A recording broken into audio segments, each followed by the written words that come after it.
in this video, we will see chapter number 14, pollution. In this chapter, we will read about what is pollution, what are the types of pollution, air pollution and their effects, causes, water pollution and land pollution, and how to prevent from the pollution. And we will also see 3R, that is reduce, reuse and recycle. तो चलिए हम start करते हैं chapter का explanation with a simple language and the simple. Pollution means basically होता है कोई चीज़ को पॉल्यूट करना, किसी चीज़ को, कोई चीज़ गंदी होती है, किस तरह से किसी चीज़ पे अफेक्ट पड़ता है, ये चीज़ें जैसे कि गार्बेज हो गया, ये सब. नाउ यहाँ पे आपको एक एक्टिविटी दी है, cross the things that are responsible for pollution. ऐसी चीज़ों पे आपको क्रॉस करना है जो कि रिस्पॉन्सिबल हैं पॉल्यूशन के लिए. तो क्या ये प्लांटिंग जो फार्मर कर रहे हैं, क्या ये पोल्यूशन के लिए रिस्पॉन्सिबल है? नो. तो इसको हम क्रॉस नहीं करेंगे. डस्टबिन में जो बच्चा गार्बेज डाल रहा है, क्या ये रिस्पॉन्सिबल है? नो. देन ही, जो ये सफाई कर रहे हैं, नहीं, ये भी नहीं. कौन कौन रिस्पॉन्सिबल है? This car, this factory and दो कार है ना, 2 कार हैं, एक ट्रक है. तो जहाँ से आपको स्मोक टाइप का दिख रहा है वहाँ पे आप क्रॉस कर देंगे. Now next, our earth, the planet on which we live consist of living and non living things. हम किस प्लैनेट पे रहते हैं बच्चा? हम अर्थ पे रहते हैं, और अर्थ पे लिविंग और नॉन लिविंग थिंग दोनों रहते हैं. The living things are plants, animals and human beings. Living things कौन कौन सी चीज़ें हैं? Plant, animals and human beings. And the non living things are air, river, mountains and clouds etcetera. In our environment, there is a balance between living and non-living things. हमारे environment में हमेशा हमें balance करके चलना पड़ता है living और non living thing को, और एक फूड चेन होती है, उसको भी हमें बैलेंस करके चलना पड़ता है. But some human activities have disturbed this balance. लेकिन हमारी ही कुछ एक्टिविटीज ऐसी होती हैं जो इस बैलेंस को डिस्टर्ब करती हैं. The increasing number of population increases these activities which lead to the production of waste. जैसे जैसे हमारा पॉल्यूशन बढ़ता जाता है, ऐसे ही हमारा जो प्रोडक्शन ऑफ वेस्ट है, यानी कि जो भी हम चीज़ों को प्रोड्यूस करते हैं, प्रोडक्ट को बनाते हैं, वो सारी एक्टिविटीज़ की वजह से हमारे यहाँ बहुत सारा वेस्ट इकट्ठा हो जाता है, गार्बेज इकट्ठा हो जाता है, अगर सिंपल लैंग्वेज में बोला जाए. This waste destroy our air, water and land. और यही जो वेस्ट है वो हमारे एयर, वाटर और लैंड को इफेक्ट करता है. Next is, what is pollution? The addition of harmful substance in air, water and land is called pollution. ऐसे harmful substance या ऐसे harmful objects जो हमारे air, water और land को affect करते हैं, वो चीज़ें, वो उसे हम कहते हैं pollution. नेक्स्ट है हमारा air pollution. When harmful substance, यानी कि जो हानिकारक जो चीज़ें हैं, like gases, dust particle, smoke और odour arises and mixes with air, is causes air pollution. Air pollution एक ऐसी चीज़ है जहाँ पे एक जैसे गैस कहीं से निकल रही है, डस्ट पार्टिकल्स हैं, जैसे कि रोड पे हम जब चलते हैं, यहाँ पे आप पिक्चर में भी देख सकते हैं, कार चल रही है तो यहाँ पे एक स्मोक टाइप कार है, डस्ट पार्टिकल्स आ रहे हैं, फैक्ट्री से निकल रहा है. तो ये सारी चीज़ें किस चीज़ों का है, ये किस टाइप का पॉल्यूशन है? ये एयर पॉल्यूशन है. Then causes, gases like carbon monoxide, nitrogen oxide, hydrocarbons etc. released from automobile cause air pollution. तो इन सब चीज़ों से हमारा एयर पोल्यूशन होता है. Smoke release from burning fuels in automobiles और इन फैक्ट्रीज. जो फैक्ट्रीज में जो हम फैक्ट्रीज लगी हैं, उसमें जो मशीन्स लगी हैं, या हमारी जो व्हीकल्स हैं, उसमें से जो बर्निंग फ्यूल्स से जो स्मोक आता है वो भी हमारा एयर पोल्यूशन होता है. Then burning coal and wood at home also pollute air. जो हम घर पे अपना चूल्हे पे जो खाना बनाते हैं लकड़ियों को जला के या कोयले को जलाकर, तो उस वजह से भी हमारा जो एयर है वो पॉल्यूटेड होता है। The dust particle arise from crops, sweeping houses and road cleaning furniture, spraying fertilizer etc. also polluted air। तो जैसे कि हम घर पे कुछ झाड़ू लगा रहे हैं उससे भी कुछ डस्ट आता है, फर्नीचर को क्लीन कर रहे हैं, स्प्रे कर रहे हैं फर्टिलाइजर्स को, तो इन सब चीज़ों से भी हमारा एयर क्या होता है, पॉल्यूटेड होता है। Effect air pollution can cause. अब इससे हमें एयर पोल्यूशन से हमें क्या क्या हो सकता है बच्चा, तो हमें सांस लेने में प्रॉब्लम हो सकती है, हमें कफ हो सकता है और हमारी आंखें क्या कर सकती हैं, जलन कर सकती हैं। Next is water pollution. Water pollution is the contamination of water bodies like ponds, lakes, rivers, sea and ocean by human activities।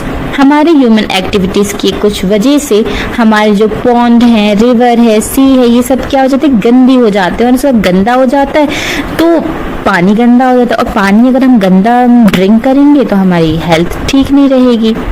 तो हमें वाटर को भी क्लीन रखना चाहिए। इसके कॉजेस क्या क्या हैं, कारण क्या क्या है। वाटर पोल्यूशन इज कॉज्ड क्यों होता है, गार्बेज, जो घर से हमारा जो कचरा निकल रहा है, इंडस्ट्री का वेस्ट है, एग्रीकल्चर वेस्ट है, केमिकल निकल रहा है जो फैक्ट्री से, फर्टिलाइजर्स और इंसेक्टिसाइड्स आर डिस्चार्ज डायरेक्टली और इनडायरेक्टली इनटू वाटर बॉडीज। और डायरेक्टली और इनडायरेक्टली ये सब कहाँ जाती हैं, ये सब वाटर बॉडीज में जाती हैं, यानी कि तालाब हो गए, नदियाँ हो गई, समुद्र हो गए, झीलें हो गई, इसमें ये सब चीज़ जाके और ये वाटर को पॉल्यूट कर देती हैं। इफेक्ट, क्या इफेक्ट है इसका, water pollution after drinking water. Water pollution किस चीज़ से हो सकता है, जब हम पानी को ड्रिंक कर रहे हैं, जो कि कहाँ से आ रहा है, रिवर से आ रहा है, लेक से आ रहा है, ओशन से आ रहा है, पूरे कंट्री से, पूरे वर्ल्ड से। Now drinking polluted water causes many water borne disease. बहुत ही वाटर बोर्न डिसीज हमें हो सकते हैं वाटर पोल्यूशन से, like diarrhoea, cholera, dysentery etcetera. Polluted water of water bodies affect aquatic animals and plant। और साथ में ये हमें ही इफेक्ट नहीं करेंगी, जो हमारे जो वाटर में जो एनिमल्स रहते हैं, जो प्लांट्स रहते हैं, उन्हें भी काफ़ी अफेक्ट करता है अगर हम इस तरह की चीज़ों, इस तरह की अपनी एक्टिविटीज़ पर कंट्रोल नहीं करते हैं। तो साथ में हमें एक फैक्ट दिया है, इन्वायरमेंट डे कब पड़ता है, वर्ल्ड इन्वायरमेंट डे किस डेट को पड़ता है, तो ये आता है हमारा 5 जून को। नाउ नेक्स्ट वन इज, अब हमने एयर पोल्यूशन देख लिया, वाटर पोल्यूशन देख लिया, अब next one is land pollution और we can also say soil pollution. So land pollution is the destruction of the earth land surface directly और indirectly as a result of human activities.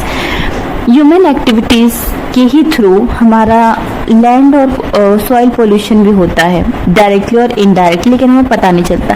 जैसे कि हम कचरा फेंक देते हैं और वो कचरा डलता जाता है, डेली डल रहा है, एक सेम चीज जगह पे डल रहा है। या जो हमारे फार्मर्स होते हैं वो पेस्टिसाइड्स यूज़ करते हैं, फर्टिलाइज़र यूज़ करते हैं, इंसेक्टिसाइड्स यूज़ करते हैं, जो कि थ्रूली कहाँ पे जा रहा है, वो सॉइल पर जा रहा है, तो वो चीज़ें अफेक्ट करती हैं। तो यही इनके कॉजेज भी हो जाते हैं। जैसा कि आपकी बुक में लिखा है, land pollution is caused when waste from various sources is disposed of properly. It occur when domestic waste, industrial waste, chemical used in pesticides, fertilizers and insecticides are thrown directly onto the soil. तो ये चीज़ें directly हम soil पर डाल देते हैं, तो हमारी सॉइल और हमारा लैंड दोनों ही खराब हो जाते हैं, इफेक्ट हो जाते हैं। इससे इफेक्ट क्या होगा, अगर हम अगर इसी तरीके से हम पॉल्यूट करते हैं अपने लैंड को, तो हमारी जो सॉइल की जो फर्टिलिटी है, यानी कि जो उपज है हमारे जो मिट्टी की, यानी कि क्रॉप करने की, वो कम हो जाती है। It also causes soil erosion which directly affect all form of life on Earth's surface. Chemical destroy the crop quality and their productivity. Chemical हमारे क्रॉप क्वालिटी को अफेक्ट करता है, डिस्ट्रॉय करता है और हमारी प्रोडक्टिविटी को भी। साथ में steps to prevent pollution, pollution को हम कैसे कंट्रोल कर सकते हैं अब ये देखते हैं। अब हम कार, ट्रक और इन सब चीज़ों का यूज़ ना करके अगर हम साइकिलिंग करें तो हमारा पॉल्यूशन क्रिएट नहीं होगा। इससे हमारी बॉडी भी अच्छी रहेगी, एक्सरसाइज भी हो जाएगी हमारी और हम फिट और हेल्दी रहेंगे। साथ में हमें बसेस और ट्रेन का यूज़ नहीं करना है। नेक्स्ट हम किस तरह से इसको रोक सकते हैं। अगर हम कोई भी जो गार्बेज है या स्क्रैप है, पॉलीथीन बैग्स हैं और एम्प्टी जो वाटर बॉटल्स हैं, फूड रैपर्स हैं, वो हम कहीं पर भी रोड पे ना फेंकें या किसी तालाब में ना फेंकें। तो और वो कहाँ पे हमें फेंकना चाहिए, वो हमें थ्रो करना चाहिए ट्रैश बिन में, यानी कि डस्टबिन में, ताकि हमें पॉल्यूशन से प्रॉब्लम ना हो। देन पॉल्यूशन ही ना हो एक्चुअली। फिर never throw any waste, chemical, soap और toxin down into lake and rivers. ठीक है, तो हमें कोई भी केमिकल या सोप या टॉक्सिन केमिकल्स हमें अपने रिवर्स में नहीं डालना चाहिए, ताकि हमारी जो फिश हैं, बर्ड हैं, एनिमल्स हैं, उनको दिक्कत हो सके। इससे अच्छा ये है कि हम उन्हें एक अच्छे तरीके से हम उनको डिस्पोज कर दें। Then do not waste paper, हमें पेपर को वेस्ट नहीं करना चाहिए, जो भी है उसको रिसाइकिल करके हमें यूज़ करना चाहिए। और क्योंकि अगर हम पेपर कहाँ से बनता है, ट्री से बनता है, तो ट्री को अगर हम कट करेंगे तो हमें ब्रीथ के लिए नहीं प्रॉब्लम, हमें ऑक्सीजन नहीं मिलेगा। Then do not use polythene bag और plastic bag as they do not rot and mix with soil। Polythene bag और प्लास्टिक बैग्स हमें यूज़ नहीं करने चाहिए, इसके जगह पे हमें कपड़ों के बैग हमें यूज़ करने चाहिए। ठीक है, क्योंकि जो प्लास्टिक के बैग होते हैं वो सॉइल के साथ मिक्सअप नहीं हो पाते हैं, इसलिए। Then composite is the best method of preventing pollution and making your garden soil rich in nutrition। Composite एक बहुत ही अच्छा मेथड है जो हम यूज़ करते हैं, जैसे कि हमारे जो वेजिटेबल्स की पीलिंग्स हैं, फ्रूट है, अंडे का जो शेल होता है, एग शेल होता है, कोई फूड हमारा बच गया है, तो ये हम क्या करते हैं, एक हम कंपोस्ट मेथड होता है, उसके अंदर हम डालते हैं। यहाँ पे आप अंकल को देख रहे होगे, इन्होंने कुछ एक गड्ढा टाइप का किया है उस लैंड में, और उसको डालते जाते हैं और उसको बंद कर देते हैं, ढक्कन भी है उसका, बंद कर देते हैं वो, और कुछ टाइम के लिए उसको छोड़ देते हैं, और कुछ टाइम बाद वो एक क्या हो जाती है, बहुत ही अच्छी मिट्टी सी बन जाती है, बहुत ही अच्छा प्रोडक्ट बन जाता है।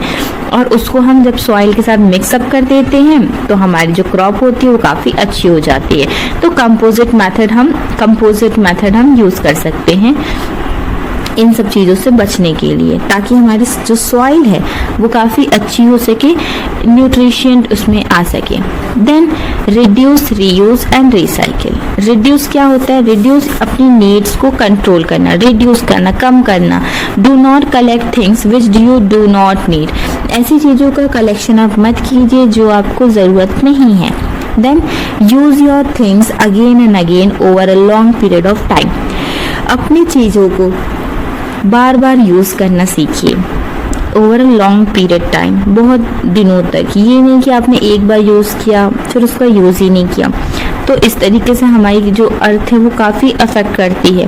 तो रिड्यूस हो गया, रीयूज़ हो गया, रिसाइकिल होता है जब हम किसी वेस्ट प्रोडक्ट को रीयूज फॉर्म में लाते हैं, जैसे कि waste like paper, plastic, glass, aluminium cans can be recycle, ये सब चीज़ें रिसाइकिल हो जाती हैं और एक न्यू प्रोडक्ट बन जाता है।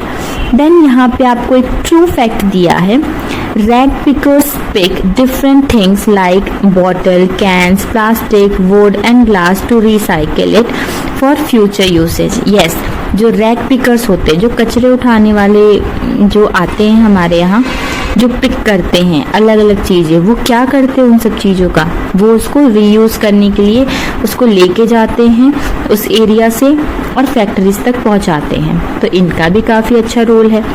देन आपको लेसन इन शॉर्ट, अगर हम शॉर्ट में इस लेसन को पूरा देखें तो क्या है, the addition of harmful substance in air, water and land is called pollution, right?